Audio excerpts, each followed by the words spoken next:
Leur toit est parti en fumée en un rien de temps. Touchée par la foudre, cette maison fait partie des 7 habitations incendiées dans le pays de l'Oudéac lors de cet orage d'une rare intensité.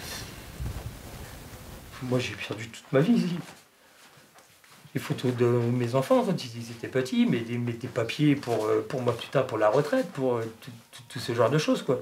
Sur cette même commune de Pleuc-l'Hermitage, cet éleveur de vaches laitières fait aussi partie des sinistrés.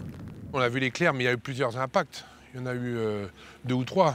2 ou 3 qui sont tombés en même pas 5 minutes d'intervalle.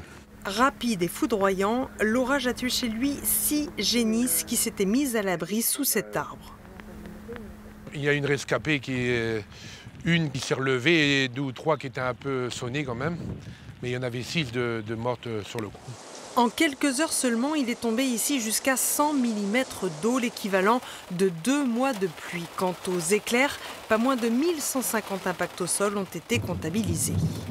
Même si nous avions été alertés par la préfecture sur les risques d'orage, on n'imaginait pas que Pleuc-l'Hermitage allait être à l'épicentre de cette masse orageuse et qu'on allait avoir autant d'eau, autant de foudre, autant d'orage. Et donc c'était vraiment la surprise.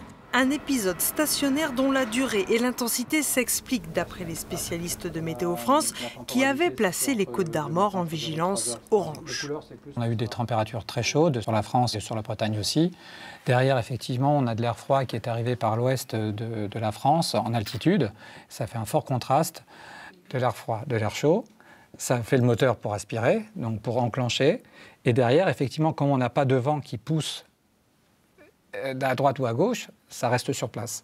Les 600 foyers privés d'électricité devraient retrouver le courant dans la soirée, assure Enedis, qui relève ce soir quelques cas isolés, cette fois du côté de Pontivy.